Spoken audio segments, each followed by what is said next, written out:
अरे बेटा, क्या बात हो गई है? क्यों स्कूल नहीं जाएगा? मैं स्कूल नहीं जाऊंगा। अरे बेटा, बोलो ना, क्या बात हो गई है? अरे इसको तो बहुत तेज बुखार है। देखिए तो कितना तप रहा है। हाँ हाँ, तुम सच कह रही हो, इसे तो बहुत तेज बुखार है। चलो जाओ, ठंडे पानी की पट्टी लेकर आना। हाँ हाँ, मैं अभी लाती हूँ।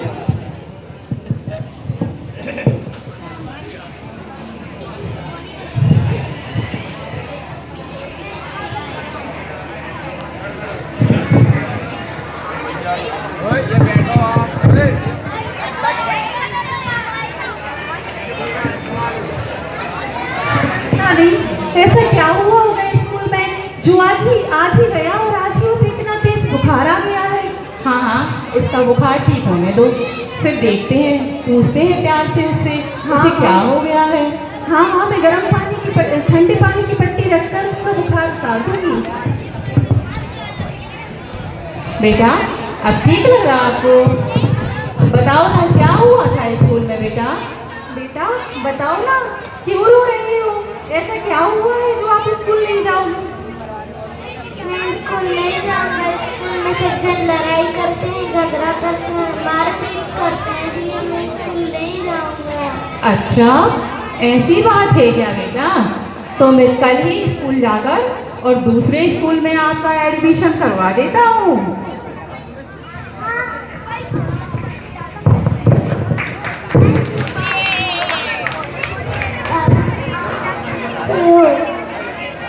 वेरी गुड बेटा। देखो तो, एक ही दिन स्कूल गया बच्चा और बीमार हो गया।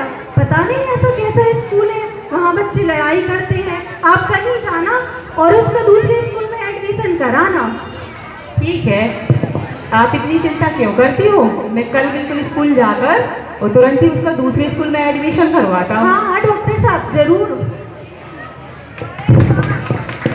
अंकुर बेटा, धीरे धीरे बड़े हो जाते हैं और 11 स्कूल में जो प्राइमरी कक्षा तक उन्होंने पढ़ाई की है, उन्हें स्कूल में लड़ते और झगड़ते हुए बच्चे दिखाई देते हैं, तो उन्होंने अपने मम्मी पापा से मना किया कि मैं उस स्कूल में पढ़ाई नहीं करूँगा, क्योंकि वहाँ बच्चे झगड़ते और लड़ते हैं, एक दूसरे से छीना झपटी करते हैं। वह अंकुर भैया के लिए बिल्कुल भी पसंद नहीं था और उनके पापा मम्मी दूसरे स्कूल में जाकर के उसका एडमिशन दिलाते हैं और बच्चा खुशी खुशी स्वस्थ हो जाता है। अब आगे का आप।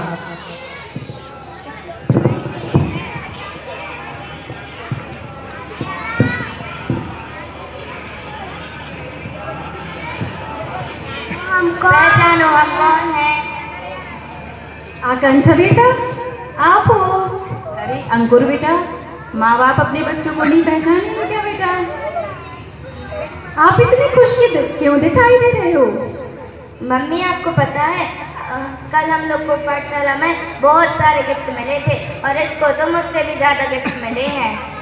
अच्छा, ऐसा क्या किया अंकुर बेटा आपने पाठशाला में? शायगढ़ की बंसीधर पाठशाला में आपने ऐसा क्या सुनाया जो आपको इतने सारे गिफ्ट मिले हैं? अच्छा बेटा, फिर आप सुनाओ ना हमारे लिए भी। अल्पशतं शतबतां परिहासदां तद्भक्तिरेवमुखी कुरुते वरं यत्कौस्तुलाकिलमदं मधुरं विरौति सचारुतां कलिकामित्रैः। सुना आपने? हमारे बेटे को भक्तमय रिस्पॉन्स आता है। हम उन्हें दोनों बच्चों को डेली ही पाठशाला भेजेंगे और उनको संस्कारवान बनाएंगे। हाँ बिल्कुल, सच कहती हो आप। बेटा, आपके लिए एक और खुशी का दिन है आज। ऐसा क्या है माँ? आपको पता नहीं आज क्या है? नहीं, हमें नहीं पता। बेटा, आज रक्षाबंधन है। हाँ माँ, आज रक्षाबंधन है, पर रक्षाबंधन क्यों मनाया जाता है? बेटा, आज के दिन विष्णु कुमार मुनि ने अकम्पनाचार आदि 700 मुनियों की रक्षा की थी। इस दिन हम रक्षा का संकल्प लेते हैं और बहनें अपने भाइयों की कलाइयों पर राखी बांधकर उनसे भी रक्षा का संकल्प लेती हैं। तो मैं भी अंकुर को राखी बांधूंगी। हाँ बेटा, इन दोनों का तो चलता ही रहेगा। मैं जल्दी से राखी की थाली लेके आती हूँ। बेटा लड़ते नहीं, ये बच्चे भी ना लड़ते झगड़ते रहते हैं। बैठ।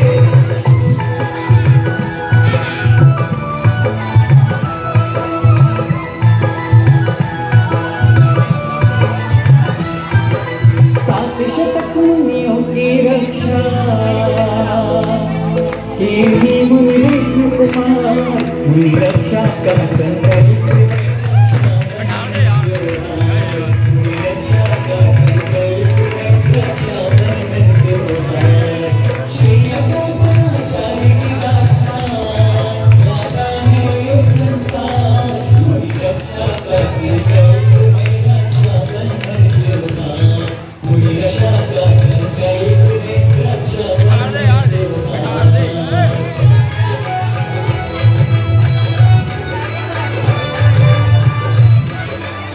चलो पैर छुओ बेटा, दीदी की पैर छुओ।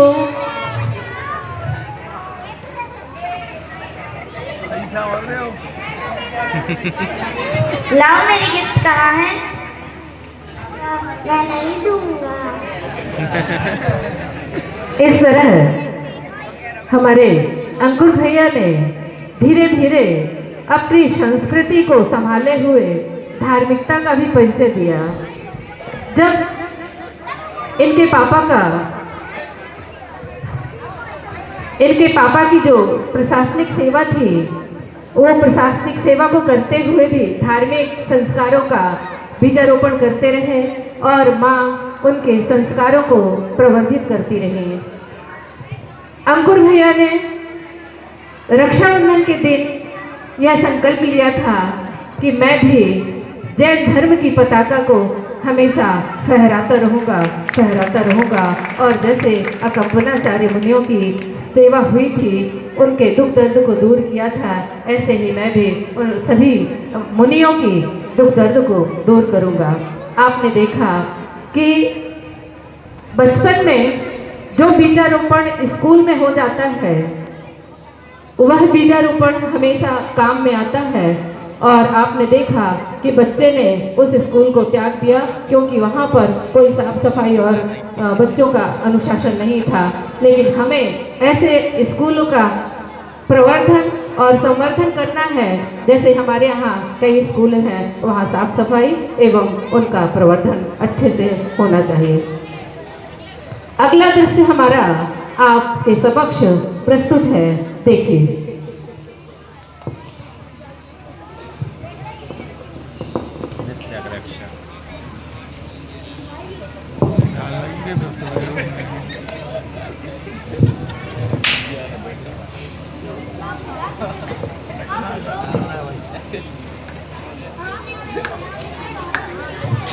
अरे आकांक्षा बेटा, पानी लाना जरा। लाई पापा।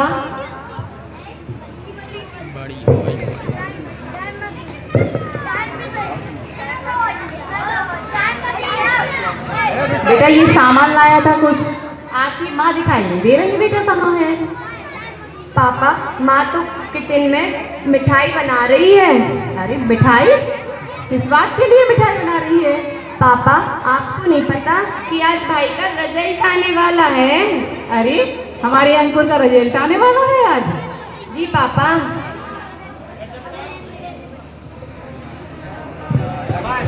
आशीर्वाद दीजिए पिताजी। खुश रहो बेटा।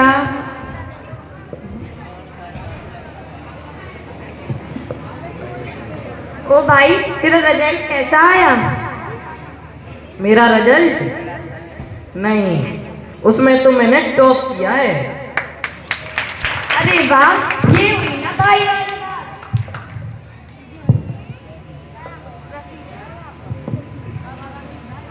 अनीता, आना जरा, देखो अपने अंकुर ने टॉप किया है, टॉप। अच्छा, तभी आप लोग इतना चहक रहे हैं। हाँ हाँ, मुझे तो पता था मेरा बेटा टॉप ही करेगा। वह तो हमेशा अव्वल ही आता है। हाँ, आपके संस्कारों का फल ही है। सही कहते हैं आप डॉक्टर साहब। हाँ हाँ हाँ। मैं सभी को मिठाई लेके आती हूँ और जल्दी से भोजन करने आ जाना। विलम्ब नहीं करना, शाम होने वाली है। ठीक है ठीक है। चलो बेटा, हमें आपसे कुछ बात करनी है। हाँ पिताजी, मुझे भी आपसे कुछ बात करनी है। हाँ हाँ बेटा।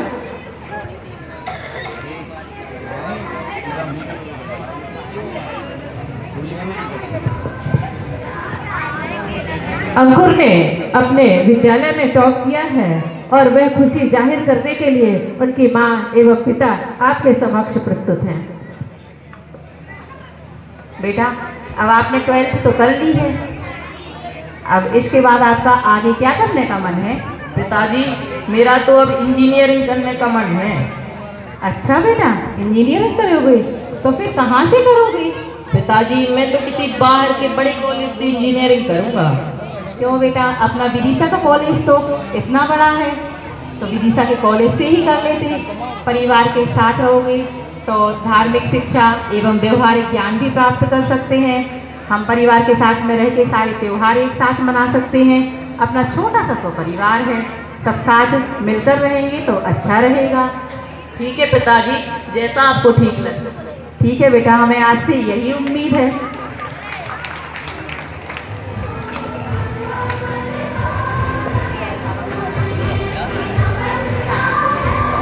इस प्रकार से आपने देखा कि बीई इंजीनियरिंग की पढ़ाई करके अंकुर जी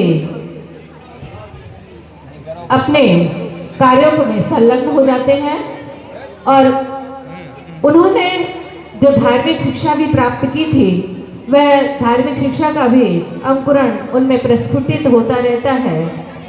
उन्होंने बाहर रह करके भी पाश्चात्य शिक्षा के लिए त्याग करके एक अच्छे अपनी भारतीय सभ्यता से जुड़ा हुआ एक इंजीनियरिंग कॉलेज है जो उसमें वो एडमिशन ले लेते हैं। आगे का दृश्य आपके समक्ष। क्या बात है डॉक्टर साहब, आज आप बहुत चिंतित दिखाई दे रहे हैं। हाँ हाँ, मेरे मन में बहुत दिन से एक विचार चल रहा है। अच्छा, कैसा विचार? मैं सोचता हूँ कि एक जिन मंदिर बनवा लेंगे अपन। अपने नगर में तो पहले से ही जिन मंदिर है, फिर जिन मंदिर की क्या जरूरत है? वो क्या है, जिन मंदिर अपने इधर से बहुत दूर पड़ता है, वृद्ध लोग नवयुवक मंदिर तक पहुँच नहीं पाते हैं। तो मैं चाहता हूँ कि एक जिन मंदिर अपने पास ही बन जाए तो अच्छा रहेगा। आपका विचार तो अति उत्तम है, परंतु आपको तो पता है हमारी इतनी स्थिति नहीं है कि हम एक जिन मंदिर का निर्माण करवा पाए। आप इतनी चिंता क्यों करती हो? अरहंत प्रभु की शरण पर आस्था और श्रद्धा हो तो सारे कार्य सफल हो जाते हैं। आप बिल्कुल चिंता मत करो। अगर आपने इतना अच्छा विचार बना ही लिया है तो मैं आपका तन मन और धन से हमेशा सहयोग करूंगी। मैं आपकी अर्धांगिनी बनकर आपके हर कार्य में आपका साथ दूंगी। हाँ हाँ, मुझे बिल्कुल विश्वास है आप पर, आपके विचारों पर, आपके धार्मिक कार्यों को देखकर मैं बहुत ही प्रसन्न रहता हूँ और मैं बिल्कुल विश्वास है मुझे इस बात का। चलिए चलिए। हाँ ठीक है, चलें। इस प्रकार आपने देखा कि अंकुर भैया धर्म के साथ साथ अपनी पढ़ाई भी करते रहते हैं। एक बार अंकुर भैया राहतगढ़ गए थे।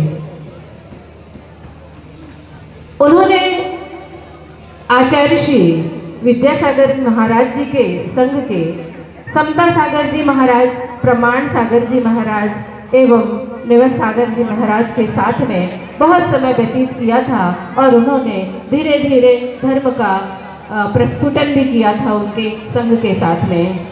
उन्होंने पिताजी ने कहा कि आचार्य श्री का संघ जो प्रमाण सागर जी आदि थे उनका संघ राहतगढ़ की ओर जा रहा है। उन्होंने कहा आपके लिए हमारा अंकुर भी मिलेगा। उन्होंने पहले अंकुर जी के कोई मतलब देखा नहीं था, लेकिन जैसे ही बहुत सारा जन समूह राहतगढ़ में आगवानी के लिए जाता है उसमें अंकुर भैया भी होते हैं। समता सागर महाराज जी उनसे एक बार भी कोई बात नहीं पूछते हैं और कहते हैं बेटे अंकुर, उन्होंने अपनी एक पहचान बना करके अपने जीवन को जिया है।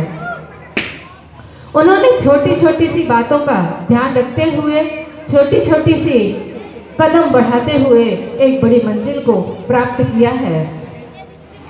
उनके धार्मिक संस्कार पुनः जागृत होते हैं और आगे का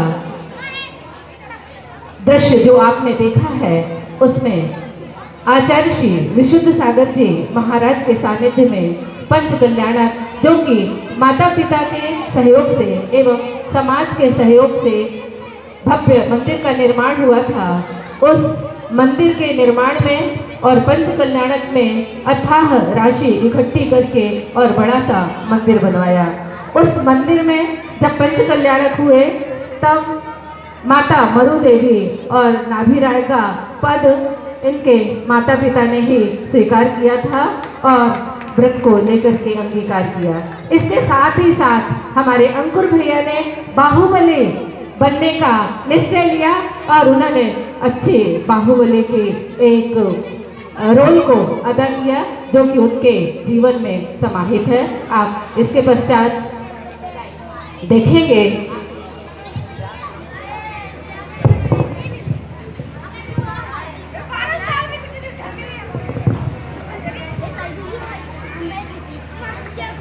नमोस्तु महाराष्ट्री, नमोस्तु महाराष्ट्री, नमोस्तु महाराष्ट्री। सभी को मंगल आशीर्वाद।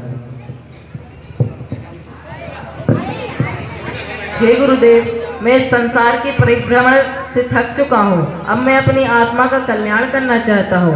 कृपया मुझे आजीवन ब्रह्मचारी व्रत देने की कृपा करें। नमोस्तु गुरुदेव, नमोस्तु गुरुदेव, नमोस्तु गुरुदेव। बहुत बहुत आशीर्वाद। ऐसे ही धर्म मार्ग पे बालक बढ़ते जाना। हे गुरुदेव, लेकिन मेरे मन में एक शंका है। बोलो बालक। मुझे अपनी कंपनी की ओर से यूएसए भेजा जा रहा है, मैं क्या करूं? मार्गदर्शन कीजिए। जाओ बालक, एक बार दुनिया घूम कर आओ। देखो वहाँ जाना, आप भारतीय संस्कृति का हिरास ना हो और अपने जैनत्व का हिरास ना हो, इस बात का विशेष ध्यान रखना बालक। जी गुरुदेव, नमोस्तु गुरुदेव, नमोस्तु गुरुदेव, नमोस्तु।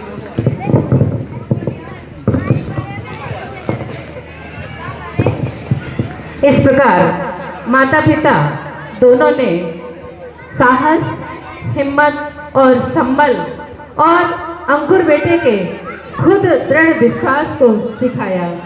संसार चक्र निरंतर बढ़ता ही गया और वह क्षण भी आ गया जब माता पिता ने अपनी बेटी आकांक्षा का विवाह एक अशोकनगर में श्रेष्ठी परिवार में संपन्न किया। इनके भी विवाह के लिए कई रिश्ते आए। कई रिश्तों के आने पर भी इन्हें जब सूचित किया गया तो इन्होंने विवाह के लिए अस्वीकृति दे दी। अस्वीकृति के पश्चात इन्होंने उस सर्विस में कहीं भी किसी भी प्रकार से कोई आंच नहीं आने दी और उन्होंने धर्म को संवर्धित करते हुए अपने पद को संभाला। इन्होंने यूएस में जाकर के एक